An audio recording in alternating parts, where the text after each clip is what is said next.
कुछ एक साथ, ये डायनेमिक कॉन्सेंट्रेशन है। और हम प्रवाहित होते हुए दोनों फोटो को अनुभव करना शुरू करते थे और एक प्रकार की अलग सी सजगता को विकसित करते थे। और उस सजगता में हम भापना भापना भापना शुरू करते थे। काइंड ऑफ डायनेमिक डिलीजेंस मैं उसे कहूँ, भापना शुरू करते थे कि इसमें और इसमें भेद क्या है, भेद क्या है। हमारे भीतर एक नई खिड़की खुलती थी जो कुछ ढूंढना चाहती है, ढूंढना चाहती है। ये लौकिक तरीका है, ये बड़ा लौकिक बाहरी तरीका है। और हम धीरे धीरे सोचते थे सब कुछ है, वृक्ष एक नक्की हो गया, पक्षी एक नक्की हो गया। ओ, बाद में जाके पता लगता था इस पक्षी की आंख दिखाई है, इस पक्षी की आंख नहीं दिखाई है। ये डायनेमिक कंसंट्रेशन करते समय हमारी भांपने की जो दृष्टि थी वो विकसित होती चली जाती थी। हम स्थिर नहीं होते थे। हम हालांकि स्थिर और शांत भीतर से हैं, लेकिन स्थिरता और शांति में किस प्रकार चलायमान हुआ जाता है। Our awareness used to float, तैरती थी वो हवा में या पानी में, तैरते हुए काम करती थी और हम जानना शुरू करते थे। जिस फोकस ऑफ अटेंशन की चर्चा मैं आज कर रहा हूं ये कुछ वैसी ही है। यहां तो उदाहरण मैंने बाहरी चित्र कर दिया है, लेकिन योगियों का कहना है अगर आप अपने जीवन से जुड़े हुए किसी विषय को लेकर के भी अपने भीतर इस प्रकार का मनन आरंभ करते हो तो आपको उससे जुड़े हुए अनेकों तथ्य ज्ञात होना शुरू हो जाएंगे। इसमें भेद है। एक विषय पर अगर हमें ठीक से मनन करने का अभ्यास नहीं है तो वो टेंशन बन जाएगा। You go on thinking about the same subject for 1 hour with a block in a mind, nothing is going to yield, कुछ निकलने वाला नहीं है। ऐसे में एक बड़ी सूक्ष्म समझ भीतर विकसित करनी होगी। You have to understand it, it is very subtle. मान लीजिए मेरी कोई समस्या है, उस समस्या का समाधान मैंने ढूंढना है। मैं किस पर खोजूं? मैं अगर समस्या के विषय में सोचता रहूँगा तो वो जो अविज्ञात समाधान है वो मुझे समझ में नहीं आएंगे, वो मुझे समझ में नहीं आएंगे। ये इस प्रकार से है, अगर मैं अर्जुन की आंख की तरह केवल मछली को देखना शुरू करूंगा तो मैं मछली पर ही अटक के रह जाऊंगा। यहाँ मुझे दूसरे ध्यान की आवश्यकता है, यहाँ मुझे दूसरे ध्यान की आवश्यकता है। कौन से ध्यान की? हमारे यहाँ उपनिषदों में भी ध्यान बहुत पढ़ाया गया है। जो कुछ पतंजलि ने पढ़ाया वो कुछ नया नहीं था। पतंजलि ने तो उसको एक विधि में बांधा है।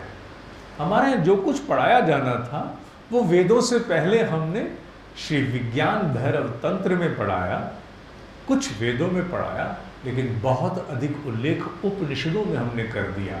धारणाओं को उपनिषदों से सीख करके ही पतंजलि ने अपने अष्टांग की चर्चा की। और हमारे यहाँ उपनिषदों में जिन ध्यान की चर्चा है, अभी मैं उसके बारे में बहुत नहीं बोलूँगा, स्वगुरु बोध में उल्लेख किया है। और वो उल्लेख किस बात का है? मैं बड़ा सूक्ष्म विषय पढ़ा रहा हूँ, अभी ये पूरा नहीं हुआ, अभी आप बिल्कुल वहाँ नहीं पहुँचे जहाँ मैं ले जाना चाहता हूँ।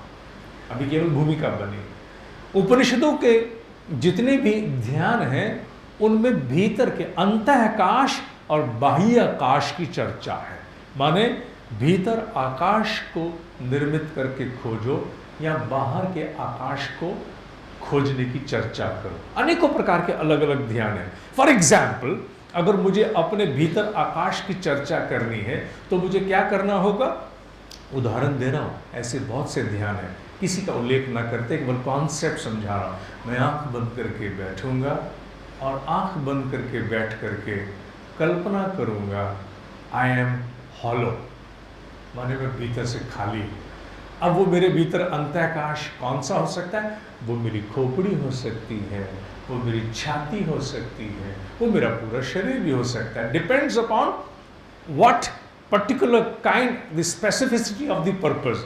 तो मैं क्या करूँगा? मान लीजिए छाती है तो मैं ये कल्पना करना शुरू करूँ। कल्पना शुरुआत ऐसे ही होती है, कल्पना करना शुरू करूँगा मेरी छाती पूरी तरह से हॉलो हॉलो हॉलो हॉलो है, इतनी हॉलो, इतनी हॉलो, इतनी खाली कि इस खाली छाती में मेरे आसपास का सारा कमरा समा गया है। मेरी छाती में आसपास का सारा कैंपस, पूरा शहर, पूरा राज्य, देश, फिर विश्व समा गया है। इसे समय लगता है डेवलप करने में। क्यों? क्योंकि सोची समझी मूर्खता एक दिन में सदती नहीं है। Because the act of an well ascertained contemplative foolishness, तो एक दिन में नहीं सदेगी, लेकिन धीरे धीरे सदनी शुरू होती है। इसका लाभ क्या होता है? इसका योगी लाभ क्या लेते हैं? वो इस प्रकार के आकाश को भीतर निर्मित करके बाहर के समूचे अस्तित्व को एक साथ कर लेते हैं, और एक टाइम परफेक्शन का ऐसा आ जाता है, जो कुछ बाहर ब्रह्मांड में विद्यमान है उसका सर्वस्व उन्हें बोध यहां होना शुरू हो जाता है। This is like exploring the hologram, मेरे ख्याल में अंग्रेजी का शब्द तो नहीं होगा, मैं गढ़ देता, no harm in coining a new word, the kind of a holographic constitution of this cosmos. क्योंकि ये पूरा विश्व, पूरा ब्रह्मांड पूर्णता पे आधारित है। ओम पूर्णमदः पूर्णमिदं पूर्णात् पूर्णमुदच्यते, यही तो हम लोग कहते हैं पूर्ण मंत्र में। कहने का तात्पर्य क्या है? जैसे आज क्वांटम फिजिसिस्ट जानने की चेष्टा कर रहा है, this entire Cosmos is a hologram, whatever is contained into the smallest particle, it is so in the larger spectrum.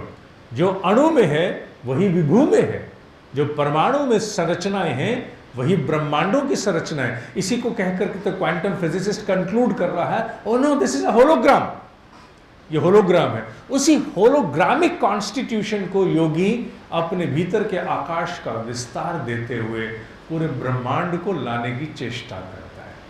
कुछ ऐसे ही ध्यान की चर्चा यहाँ हो रही है। डायनेमिक कॉन्सेंट्रेशन में मान लीजिए एक विषय आपकी समस्या में आ गया है। अगर आप उस विषय को अर्जुन की आंख की तरह देखोगे, मैं अर्जुन की आंख वाले विषय का इस समय थोड़ा खंडन कर रहा हूँ, क्यों? That becomes a static concentration. जबकि जीवन में विषयों का समाधान स्टैटिक कॉन्सेंट्रेशन से नहीं, डायनेमिक कॉन्सेंट्रेशन से निकलता है। आप अपने विषय को सामने लिख करके रख करके समाधान नहीं ला सकते हो, विषयों पर मनन करके ला सकते हो। मनन कैसे करना है वही एक विधा है, और मनन की विधा है कि विषय के बारे में सोचो और सोचते हुए अपने भांपने की क्षमता को विस्तार दो। Initially there might be a inner resistance. मनुष्य जब भी कोई नया प्रयोग करने लगता है, बुद्धि तत्काल पूर्व प्रचलित अभ्यासों के अनुरूप बीच में बाधा बन के आ जाती है।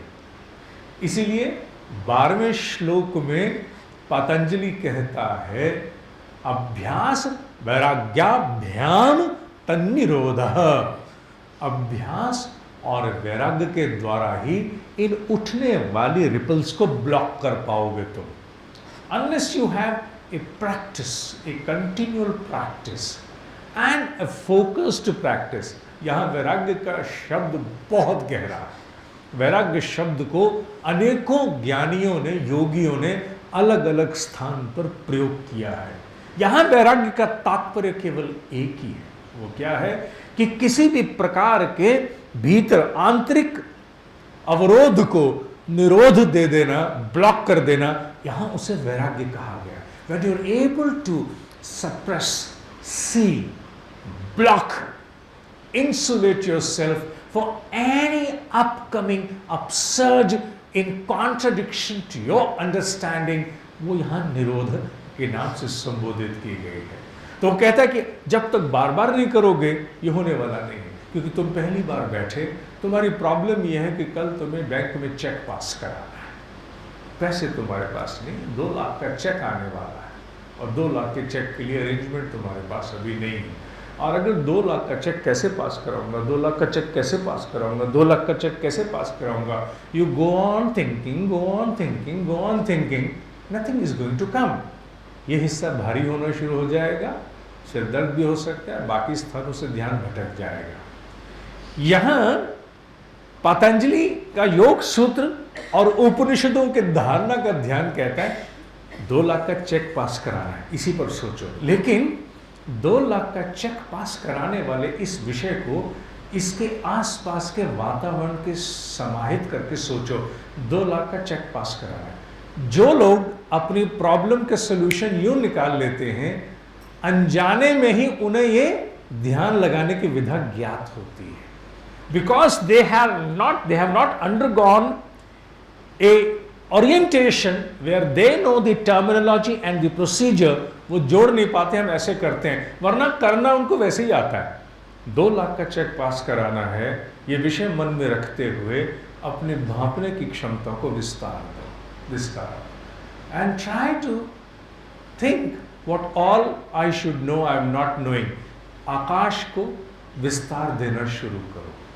विषय है, विषय स्थिर हो गया। विषय स्थिर होने के बाद समाधानों को आसपास खोजना शुरू करो। जब तक विषय स्थिर करके समाधानों को नहीं खोजोगे, तब तक आइंस्टाइन की बात पूरी नहीं होगी। I only want to read God's mind. मैं केवल जानना चाहता हूं कि ईश्वर का मन क्या है, अर्थात मैंने अपनी भांपने की क्षमता को खोल दिया है। मैं जब तक भांपने की क्षमता को खोलूंगा नहीं, नया तथ्य समझ में आएगा नहीं। 2 लाख का चेक पास कराने के लिए नए व्यक्ति का ध्यान में आएगा नहीं, नया स्रोत मैनिफेस्ट करेगा नहीं, नया उत्साह आएगा नहीं। पूछ के तो देख, चल 50 का इससे नक्की, 50 का उससे नक्की, सोच के तो देख। If you are not going to open it more and more, the solution is not going to manifest. हो सकता है जिस समस्या को लेकर मैंने उदाहरण बनाया हो, ये उतनी उपयुक्त ना हो। जीवन में से बड़ी समस्याएं भी हो सकती हैं। छोटी समस्याओं की सीमा भी होती है, सीमा अवधि की भी होती है, सीमा मनुष्य के अधिकार क्षेत्र की भी होती है। लेकिन जीवन की बड़ी समस्याओं में जब भी कभी मनन करना हो, समस्या को अर्जुन की आंख की तरह मत देखो, क्योंकि हमारे यहाँ दुर्भाग्य से जो ऋषियों का विज्ञान था, उसमें से फिलोसॉफिकल इंटरप्रिटेशन पर बहुत काम किया, साइंटिफिक कंक्लूसिवनेस पर